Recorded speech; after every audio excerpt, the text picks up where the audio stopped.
अस्सलाम वालेकुम dear viewers, welcome to my YouTube channel Computer Guru. जी तो जिन स्टूडेंट्स ने जिन दोस्तों ने अभी तक मेरे चैनल को व्यू नहीं किया, सब्सक्राइब नहीं किया, वीडियोस नहीं देखे अबाउट कंप्यूटर, तो स्क्रीन पे सामने आपके कंप्यूटर गुरु मेरा चैनल लगा हुआ है, तो आप देख लेना इसको, कंप्यूटर गुरु 110 के नाम से। तो इसके अबाउट आपको बहुत सारे कंप्यूटर के रिलेटेड वीडियो मिल जाएंगे, एमएस ऑफिस और पावर पॉइंट के हिसाब से। अभी भी जो सीरीज चल रही है मेरी वो इट्स ऑल अबाउट के एमएस वर्ड। तो चलिए स्टार्ट करते हैं। यहाँ पे आप सामने आपके देख सकते हैं कि लास्ट क्लास के अंदर हमने सीखा था डिजाइन टैब। एमएस वर्ड के अंदर ये जो होम टैब, इंसर्ट, ड्रा, तो हमने सीखा था डिजाइन टैब। आज हम सीखेंगे लेआउट के बारे में। ठीक है, लेआउट के बारे में हम सीखेंगे। यहाँ पे हम सिर्फ जस्ट और जस्ट क्या करेंगे, रैंडम फार्मूला यूज करेंगे। ठीक है, तो इसके लिए हम क्या करते हैं, equal RAND shift 9 and 0 means shift को होल्ड करके 9 एंड 0 को हम क्लिक करते हैं तो हमारे पास रैंडमली टेक्स्ट आ जाता है। ये आपको बेसिक मैंने वीडियोस के अंदर समझाया हुआ है, आपको पता होगा। तो ये हम जब लेआउट पे क्लिक करते हैं तो हमारे पास जो ऑप्शन आते हैं, पेज सेटअप का ग्रुप आता है, पैराग्राफ का सेटअप आता है और अरेंज का सेटअप आता है। तो इसमें से हम आज कुछ चीजें सीखेंगे, कुछ चीजें नेक्स्ट वीडियो के अंदर। तो पेज सेटअप की अगर हम बात करें तो पेज सेटअप के अंदर सबसे पहले यहाँ पे आपको क्लिक करेंगे, यहाँ पे आते हैं मार्जिन्स। अच्छा, मार्जिन्स क्या होते हैं, पहले तो मैं आपका कॉन्सेप्ट क्लियर करना चाहता हूँ कि मार्जिन्स क्या होते हैं। मार्जिन्स आपके पेज के हिसाब से होते हैं कि आपका पेज जो है उसकी टेक्स्ट कहाँ से टॉप, बॉटम, लेफ्ट, राइट कैसे स्टार्ट हो और कहाँ तक होनी चाहिए। तो हम जो नॉर्मल यूज करते हैं, एक नॉर्मल होता है जिसके अंदर क्या होता है कि आपकी टॉप, लेफ्ट, बॉटम, राइट यानी चारों जो साइड्स होती है उसमें एक एक इंच का डिफरेंस होता है। मींस एक एक इंच छोड़कर टेक्स्ट स्टार्ट होता है एमएस वर्ड के अंदर। उम्मीद है कि आपको बात समझ में आ रही होगी। ठीक है, यहाँ पे आता है नैरो। नैरो के अंदर क्या आता है, 0.5, जो आपकी चारों साइड से उसमें से 0.5 इंच का डिफरेंस आता है। पहले इसमें फर्स्ट 1 इंच का आता है जो नॉर्मल होता है। अगर हम बात करते हैं नैरो की, तो नैरो के अंदर क्या आता है कि आपका हाफ इंच का डिफरेंस आता है। उसके अगर हम बात करें मोड, आप यहाँ पे देख सकते हैं कि वाइड है, मिरर्ड है, उसके बाद मॉडरेट है, लास्ट कस्टम सेटिंग है। तो आप पे डिपेंड करता है कि आप इसको कस्टम वर्जन पे क्लिक करके अपने हिसाब से इसको आप कस्टमाइज कर सकते हैं कि टॉप में आना चाहिए, सिर्फ लेफ्ट में आना चाहिए, राइट में आना चाहिए, कहाँ से आना चाहिए, कहाँ पे नहीं आना चाहिए। तो वो डिपेंड आप पे होता है। अभी अगर हम मार्जिन पे क्लिक करें तो हमारा कौन सा मार्जिन यूज हो रहा है, अभी हमारा हो रहा है नॉर्मल। अगर हम बात करते हैं नैरो की तो टेक्स्ट के अंदर कुछ चेंजिंग आ रहा है। यहाँ पे आप स्क्रीन के ऊपर देखें, यहाँ पे हाफ इंच का डिफरेंस। अभी हम अगर वन में नॉर्मल पे क्लिक करता हूँ तो 1 इंच का डिफरेंस आ गया। ये होता है हमारा मार्जिन की सेटिंग्स। उसके बाद आता है हमारे पास ओरिएंटेशन। ओरिएंटेशन के अंदर सिर्फ जस्ट और जस्ट सिंपल, बहुत ही आसान दो ऑप्शन होते हैं, एक होता है पोर्ट्रेट, एक होता है लैंडस्केप। अभी पोर्ट्रेट मेरे पास अभी कोई चीज ऐसी मौजूद नहीं है। पोर्ट्रेट मींस जो इस तरह से होता है, इस तरह से पेज। अगर मैं बात करूं, मेरे पास अभी ये हार्ड डिस्क पोर्टेबल आप देख रहे हैं, तो इस तरह से अगर ये ऐसी है, पेज ऐसा है तो ये पोर्ट्रेट कहलाएगा। अगर ये कुछ इस तरफ से होगा, पेज ऐसे होगा, हमारा वाइड होगा, तो उसको हम कहेंगे लैंडस्केप। तो ये पोर्ट्रेट का ऑप्शन है और लैंडस्केप का ऑप्शन है। तो मैं यहाँ पे भी आपको थोड़ी सी जूम कम करके दिखाता हूँ। अभी ये देखें आप, पेज जो आपको स्क्रीन पे नजर आ रहा होगा, ये हमारा पोर्ट्रेट है। अगर मैं लैंडस्केप पे क्लिक करूंगा तो ये थोड़ा वाइड हो जाएगा। ये डिफरेंस है हमारा। कुछ चीजें ऐसी होती हैं जो हम पोर्ट्रेट में निकालते हैं, कुछ ऐसी चीजें होती हैं जो हम लैंडस्केप में निकालते हैं। अच्छा, ये सेटिंग्स क्यों आती है, ये सेटिंग्स कब आती है, हम जब कोई चीज इसके अंदर ड्रॉप कर रहे होते हैं या हम प्रिंट कर रहे होते हैं तब ये चीज यूज होती है। यहाँ पे फिर आपके आता है साइज।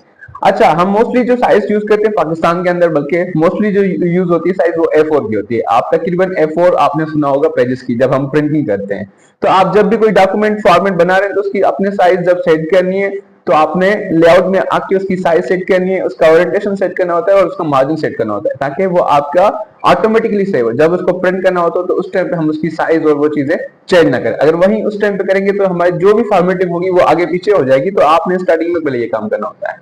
ठीक है, यहाँ पे A4 आ रहा है। A4 के अलावा यहाँ पे बहुत सारे हैं, लेटर है, लीगल है, A3 है, A3, B4, B3, ये मुख्तलिफ डिफरेंट साइजेस आपके। तो हम मोस्टली यूज करते हैं A4 का। यहाँ पे इसके बराबर में आते हैं कॉलम्स। अच्छा, कॉलम्स क्या होते हैं, जैसे आपने न्यूज पेपर्स पढ़े होंगे तो उसमें कॉलम्स आते होंगे। अभी यहाँ पे अगर बात करें तो यहाँ पे 1 कॉलम है, टेक्स्ट लिखा हुआ है, इसके अंदर 1 कॉलम है। अगर मैं 2 पे क्लिक करता हूँ तो यहाँ पे हमारे 2 कॉलम्स हो गए, यानी एक पेज 2 कॉलम्स में डिस्ट्रीब्यूट हो गया। अगर मैं कॉलम 3 पे क्लिक करता हूँ, यहाँ पे हम देखेंगे स्क्रीन पे तो हमारे पास ये 3 कॉलम्स हो गए। आपको और ज्यादा चाहिए, मींस लेफ्ट चाहिए, लेफ्ट में क्या होगा। अच्छा, मैं आपको ना यहाँ पे मोर कॉलम्स पे क्लिक करके टू की जगह पे मैं आपको दे देता हूँ 5 कॉलम्स। मैंने क्लिक कर दिया, आप देखें वो डिपेंड आप पे होता है कि आप इसको कितने कॉलम्स में देना चाहते हैं, ठीक है। उसके बाद आता है हमारे पास ब्रेक का ऑप्शन। ब्रेक मींस किस चीज को ब्रेक करना, तोड़ना, ये चीजें होती हैं। तो पेज पे अगर हम क्लिक करते हैं तो पेज ब्रेक हो जाएगा। यहाँ पे अगर मैं क्लिक कर लूं तो ये पूरा का पूरा पेज मेरा ब्रेक हो गया, आप देखें। अच्छा, अगर मैं इसको वीडियो की जो स्पेलिंग है इसके पास क्लिक करता हूँ, पेज मींस टोटली पेज आपका ब्रेक हो गया। हमारे पास पूरा एक पेज था, अभी हमारे पास दो हो गए, मींस एक पेज बन के दो पेज हो गए, ठीक है। उसके बराबर में हमारे पास अच्छा है कॉलम। कॉलम के हिसाब से भी सेम ही आ रहा है। उसके बाद हम अगर देखते हैं, बात करते हैं टेक्स्ट स्वैपिंग की, next page, continuously, even page, odd page, ये डिफरेंस ऑप्शन है, इसके आप यूज कर सकते हैं। मोस्टली ये इतने यूज होते नहीं है, मगर आप यूज करना चाहें तो आप पे डिपेंड होता है।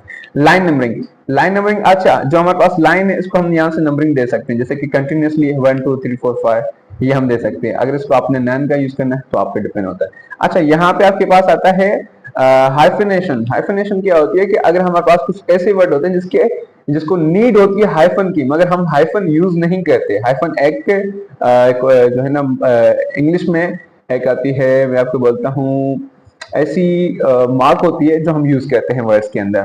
तो हम इस पे अगर क्लिक कर लेते हैं तो यहाँ पे आ जाते हैं ऑटोमेटिक ऑप्शन। पहले इसको मैं थोड़ा सा जूम करूँ ताकि आपको नजर आ जाए। अच्छा, ऑटोमेटिक पे क्लिक करूंगा तो यहाँ पे कुछ ऐसे वर्ड्स होंगे, पहले इसको मैं सिलेक्ट कर लेता हूँ, देन ऑटोमेटिक पे क्लिक कर लेता हूँ। तो यहाँ पे कुछ ऐसा वर्ड नजर नहीं आ रहा जिसके अंदर हाइफन की नीड हो, पर मोस्टली ऐसे वर्ड्स होते हैं जिसको हम हाइफन देना चाहते हैं तो उसमें हाइफन आ जाती है। अच्छा, यहाँ पे एक नजर आ रहा है तो उसको मैं कर लेता हूँ। अच्छा, यहाँ पे TABEL, इसमें अगर आप देखेंगे चेनिक्स, यहाँ पे फोर्थ पैराग्राफ के अंदर टेबल है। तो अगर मैंने हाइफन पे ऑटोमेटिक क्लिक कर दिया तो TA के बाद हाइफन आ रहा है। तो ये इसका डिफरेंट यूजेस होते हैं। उसके बाद हमारे पास आ जाता है पैराग्राफ, सेकंड ग्रुप इसका, उसमें आ जाता है इंडेंट और स्पेसिंग। अच्छा, ये जो चीजें मैंने आपके अंदर होम के अंदर मैंने आपको डिस्कस किया, अच्छे से डिस्क्राइब किया हुआ है। अच्छा, इंडेंट की अगर हम बात करें तो मैं फर्स्ट पैराग्राफ पे क्लिक कर देता हूँ, यहाँ पे मैं इसका लेफ्ट से इंक्रीज करता हूँ। आप टैब की से भी कर सकते हैं, मैंने आपको समझाया हुआ है। होम जो हमारे पास होम टैब है उसके अंदर भी और ऑप्शन होते हैं, इंडेंट इंक्रीज करना, डिक्रीज करना। यहाँ पे अगर हम बात करते हैं स्पेसिंग की, बिफोर एंड आफ्टर, ये भी आपको मैंने समझाया हुआ है। यहाँ पे अगर मैं 2 पे क्लिक करता हूँ तो इसके जो है ना बिफोर कितना स्पेस आ रहा है, मीन्स अगर हम आफ्टर की बात करते हैं तो आफ्टर के बाद कितना स्पेस हम दे रहे हैं, वो डिपेंड हम पे करते हैं। तो ये बेसिक चीजें थी एमएस वर्ड की लेआउट की, जो मैंने आपको समझाई। उम्मीद है कि आपको समझ में आ गया। तो मिलते हैं नेक्स्ट वीडियो में, तब तक अल्लाह हाफिज़, अपना ख्याल रखें। Thank you so much. लग रहे चैनल के साथ लेटेस्ट वीडियो आपके लिए आते रहेंगे। Thank you, thank you.